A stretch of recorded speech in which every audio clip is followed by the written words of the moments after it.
What's up, guys? Gavin McGrath here with Pat McGrath Chevyland, episode 5 of the Showroom. We're going to dive into an awesome vehicle, the 2025 Chevy Equinox EV. It's in the electric compact SUV segment, brand new to Chevy in 2024. They turned a classic Equinox. There still is the ICE. There still is the gas-motored Equinox, let's be clear. But they introduced the EV model in 2024. 2025, they made some slight changes. That's what we're going to get into today is the 2025 model year. I think the story on this vehicle is price. What you get for what you pay for. It is amazing. As an example, right? So the top competitors in this segment for the Equinox EV, I would say, and pundits would say, would be the Hyundai Ioniq, 43,975 $43,975 price point to start. That has a range of 245 to 318 as far as the range on the EV. Kia EV6, 43,795, 218 to 310. Ford Mustang Mach-E, 38,490, 250 to 280. Volkswagen ID4 starts at 42,000, not quite rated yet, but it's going to be similar. Tesla Model Y, 44,630, 260 to 337, and the Equinox EV comes in at 34,995. We have one on the lot at that price, with an estimated 319 on the front-wheel drive and 309 on the all-wheel drive. So it is top of the market from a range standpoint, and way bottom of the market from a price standpoint, which is why we have been selling a lot of them, quite frankly, and it's a super hot product. I think the standard options are also worth noting.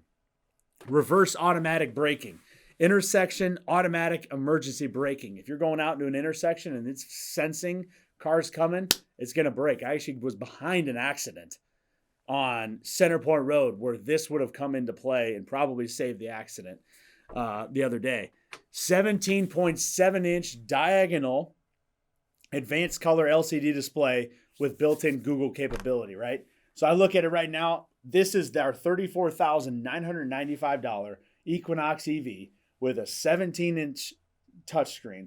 Look at that for $34,900. Pretty cool. Power outlets and adaptive cruise control. So some really cool, standard options. Trim levels, they went from four to 5 trim levels in 2024 and pared it down to only having 2, the LT and the RS. Just simplify it for the consumer, simplify it for us, quite frankly, because we were trying to figure out, like, what is the difference between a 2LT and a 3LT? Well, it's just what standard options there are, and it wasn't much. So LT, RS, with only 6 color options, super simple, 8-year, 100,000 mile EV battery warranty, which is really important, because that is the powertrain, and the battery, the battery systems are incredibly expensive. We had a $20,000 warranty ticket in our shop the other day on a Silverado EV battery, as an example, right? What I would say is, in rating this vehicle after driving it, I took it for a ride yesterday on the highway, and overall, this thing is a killer. How does it feel? 8.8. Rides amazing, super quiet. Again, you get in these EVs and you think that you notice that quickly. It's quieter ride. The wind noise is great. Limited. How does it look? I give it an 8.6. I think this thing, they did an amazing job designing this. The engineers at Chevrolet, they kept kind of some of the Equinox feel, but they made it to where it's like it stands out as an EV vehicle. The wheels are cool.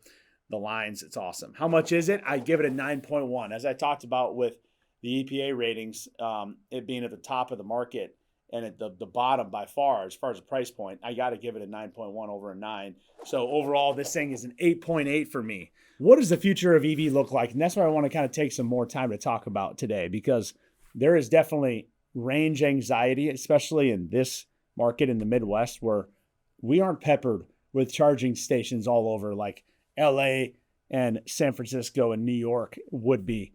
Right? We have longer distances to travel to get to where we want to go.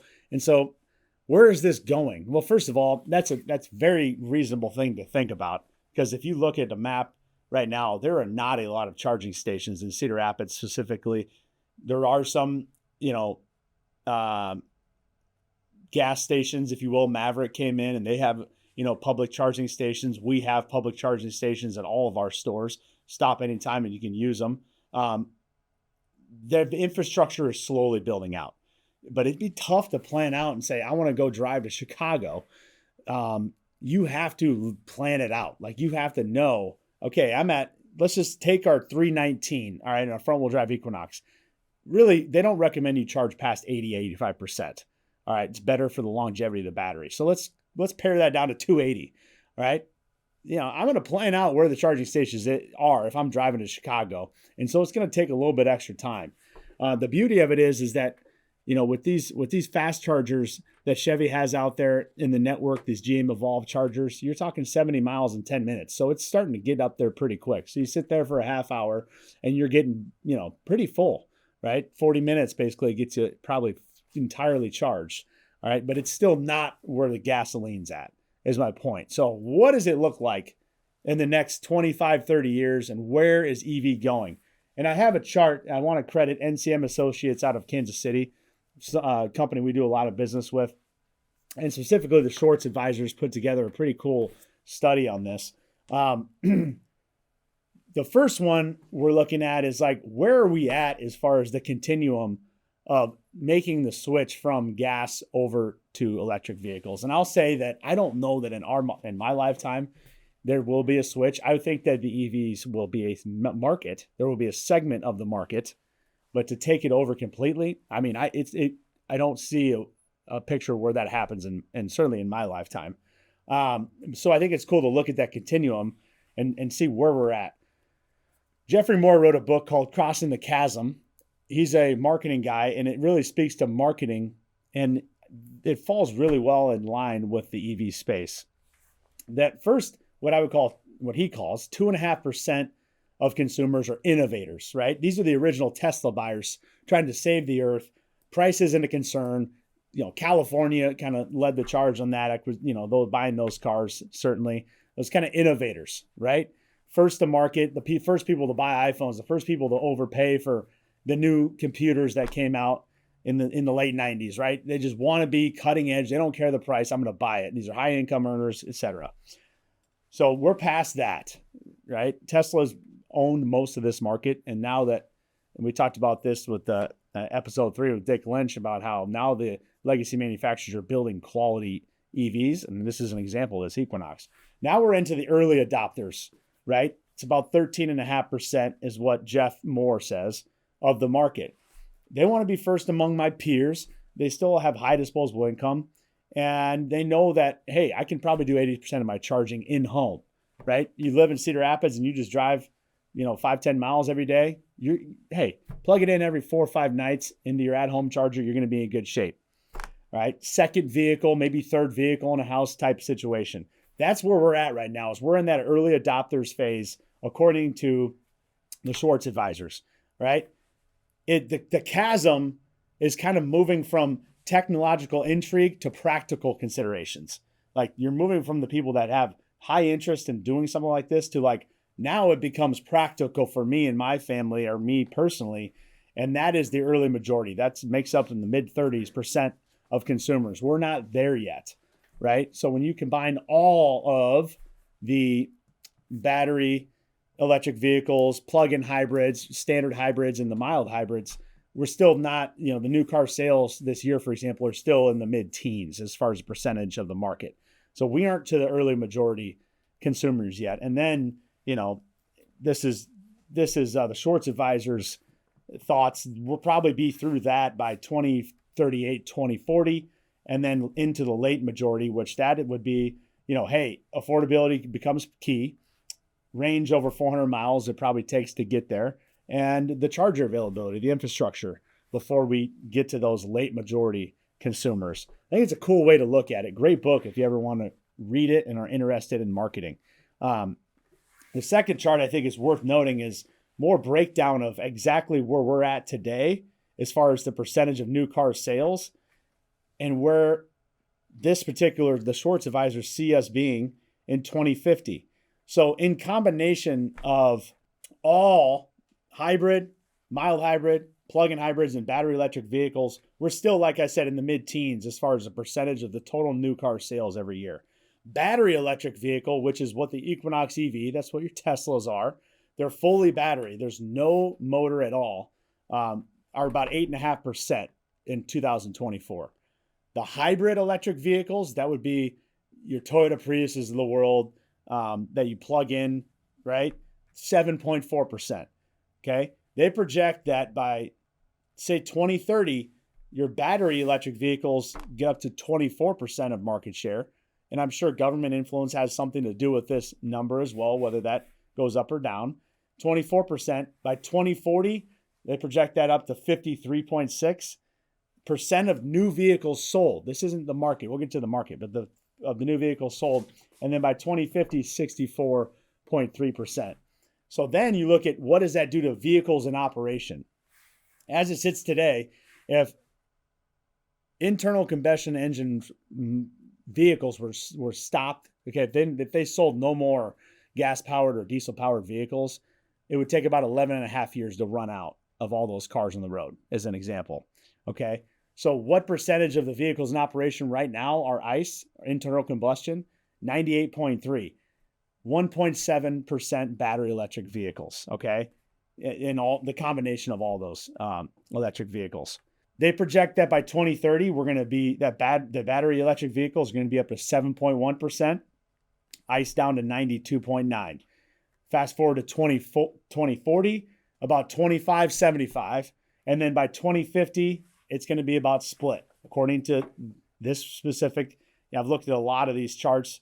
This would be the one I probably align with personally most. So about half of the vehicles on the road in 2050, when your boy's about 63, 64 years old, are going to be electric vehicles. The other half will still remain gasoline. That's just a cool insight into some of the information that we've looked at and dove into, and the reason why we are investing a lot in infrastructure at all of our stores and charging stations and lifts, because, you know, these battery packs, they weigh a ton.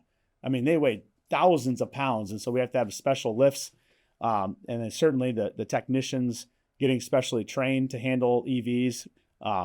It moves more. You're more of a kind of a IT person, right? Handling the electric vehicles versus more of the current oil lubricated moving parts in a current ICE vehicle. So be interested to see where that goes. That's just one look at it.